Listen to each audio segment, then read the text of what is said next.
Been a block of the travel ban. A federal judge just moments ago issuing a restraining order on Donald Trump's latest executive order on immigration. It was slated to go into effect at midnight tonight. And let's get straight to Jeff Zeleny for the latest on this. Jeff, this is the retooled, quote-unquote, improved executive order that would ban immigrants from, or people coming in, to be clear, from 6 Muslim-majority countries, as well as a temporary stay on refugees. There had been a lot of tweaks in the language, but now a nationwide ban coming out of Hawaii. That's right, Aaron, and the White House is still assessing this right now. In fact, White House Press Secretary Sean Spicer, who is on the ground here in Nashville, Tennessee, where the president is scheduled to have a rally here coming up, he just told reporters moments ago that they are still looking at this decision, and he would have more to comment on later, he said, after the rally as they fly back to Washington. But, Aaron, I would be very surprised if President Trump did not say something about that here at the rally. Now, this, of course, is something the administration spent a lot more time on. They,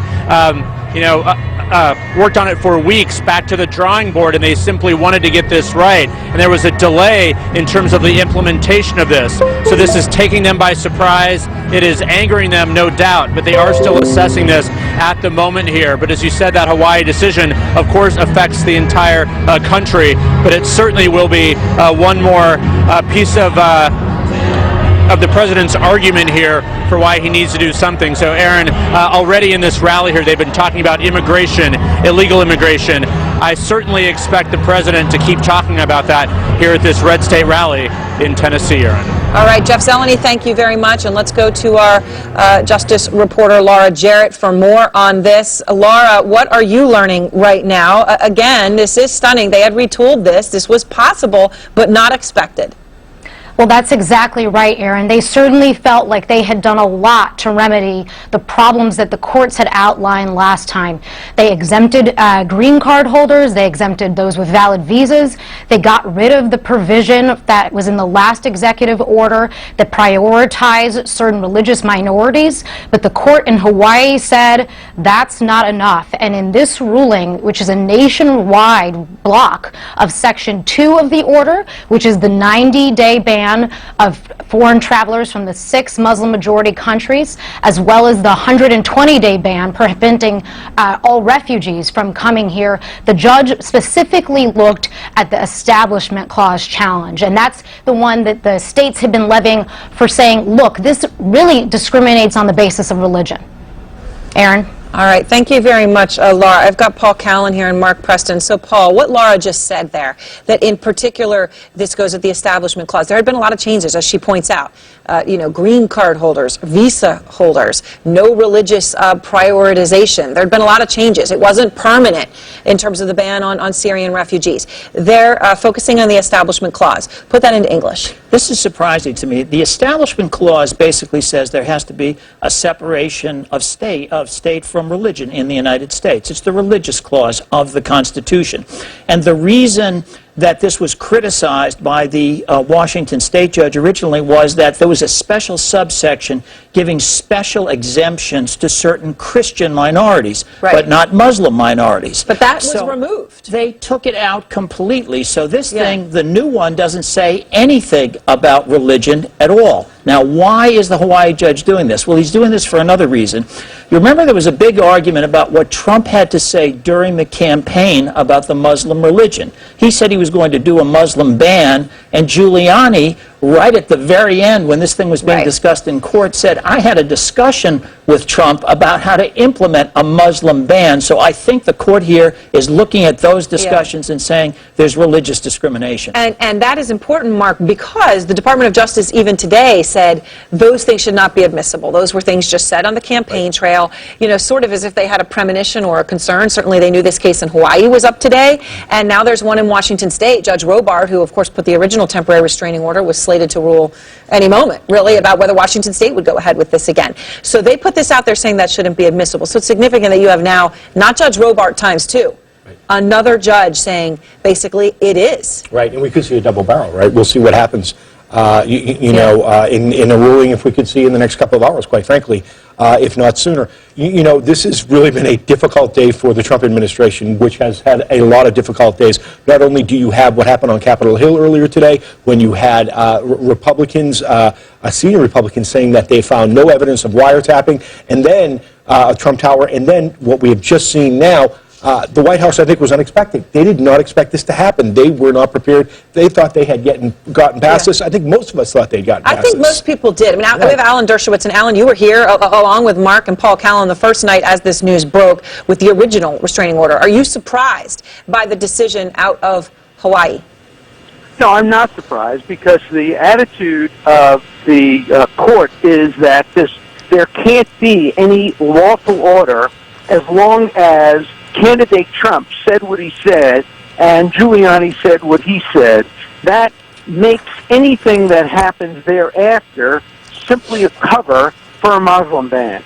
And so the whole effort to try to clean it up was futile, taking out the religious part of it, which gave religious preference to discriminate against groups. That didn't matter, because if the entire ban, no matter what it says, was badly motivated, then it struck down. Now, the problem is that the Supreme Court has taken exactly the opposite attitude when it comes to looking at motive and intent. They've said you don't look at motive and intent.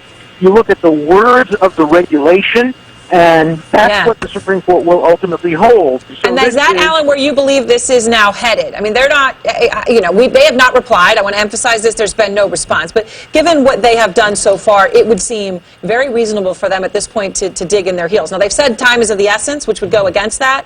But they've also said this one is fixed, so that they would take this all the way to the Supreme Court.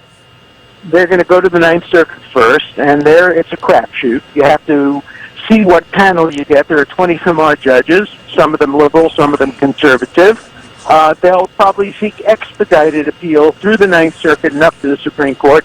But I think even with 8 justices, they have a very good chance of winning in the Supreme Court. And if they get their 9th justice in there in a timely way, I think it's an almost certainty that they would uphold at least the core of this newly revised travel prohibition. I'm not saying it's a good ban or a good prohibition, but there's a difference between something being bad as a matter of policy and being unconstitutional. Which is what I want to get at with you, Paul. When you look at this legally, and you're saying, this Establishment Clause, again, is saying what he said in the campaign is admissible, and Alan is saying that's clearly what they're saying, but the Supreme Court would historically say, or by precedent would say, no, it's not. Intent is not what matters. The letter of the order is what matters.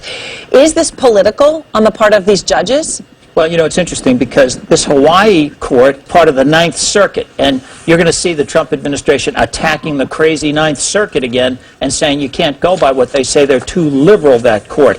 I do think, and I agree with Alan on this, the words of the statute matter, and I think it is dangerous when you go back into a political campaign and say, we're going to interpret the law based upon what was said during the course of a lengthy and contentious political campaign. I can't ever remember seeing that done before. It's really kind of a new concept to do that. So Alan, would you say then these judges are being political? Because as part of this, what you're also, if you could explain, because, we had it out of Washington and then the Ninth Circuit. Now this is a separate temporary restraining order and a separate executive order. But does it all build to the same precedent? Because so far the precedent in this overall issue is all going in one direction, and that is against the executive order. I wouldn't say it's political in the sense of partisan. I would say the judges have points of view. And a Hawaii judge, think of it, it's Hawaii, the most multicultural ethnic state in our union, is likely to have a strong bias, conscious or unconscious, in favor of immigration and against any kind of discrimination based on religion. So I wouldn't call it partisan politics. I don't think it matters whether it's a Democrat or Republican. I don't think people are trying to help or hurt a particular party. But I do think ideology matters, and the ideology of many judges is going to be in favor of a more permissive immigration and against anything they see as religious discrimination. What this is going to come down to, Mark, though, which is going to be very crucial, is how the White House responds to this. Right. And in particular, not even the White House, how Donald Trump responds to it. Sure. Right? He could come out guns blazing against whatever names and adjectives he likes to put on this judge or on the upcoming Ninth Circuit, possibly hurting his cause, or not. That is the decision, because he's now finding out about this, literally in the past 2 or 3 minutes. He found out. I mean, he found out as we found out. What's going to be interesting is how quickly they react to it, and not just publicly, but what they do to try to make an appeal, because remember, they delayed going back in. They initially went in and said that they wrote the law very quickly because it was in our national security interest. It was knocked down. They were ready to come back out with it. They then delayed it. And then, of course, we are where we are right now. If they come back in very speedy and they say we need this done very quickly, that it could be questioned, because the fact of the matter is, why wasn't it done quicker?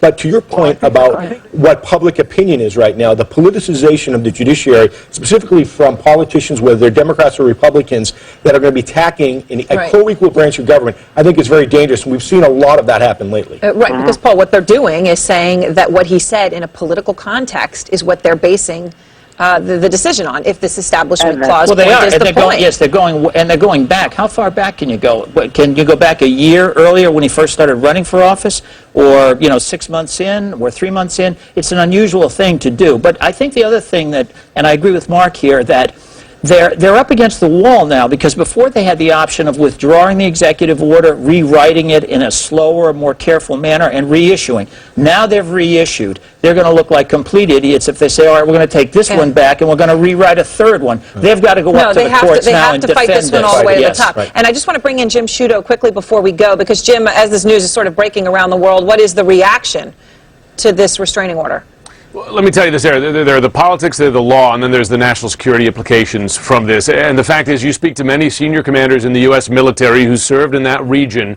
They don't see this, not only do they not see this as helpful, they see it as counterproductive, particularly in terms of relationships, key counter-terror relationships with Muslim-majority countries in the region. And it's not just U.S. military commanders. I was in Britain last week. You speak to the British. They see this ban as counterproductive, close U.S. ally. I spoke to a Saudi senior advisor today who was here on the Saudi Crown Prince's visit to Washington, who described the travel ban as counterproductive. So you have that viewpoint, which is, you're hearing not just from close U.S. allies, but people inside the U.S. military whose job it is to build these relationships and protect the U.S. From terrorism, which is the punitive goal of the president's travel ban. That's a key voice he's going to continue to hear. All right, and I just want to jump in here with the breaking development here. Jeff Zeleny is reporting that an aide says Donald Trump has been informed of the temporary restraining order, and at this moment, we should expect the president to talk about this ruling tonight. He is going to be speaking live in about 15 minutes this hour at a rally in Nashville, so we are going to be bringing that to you to hear what exactly he has to say. Will he attack the judges? Will he not? This is a crucial moment and a test for him to see how he will respond. As our breaking coverage of this continues, we are, as we get more information, going to bring it to you. I do want to mention the breaking news that Mark brought up just a moment ago.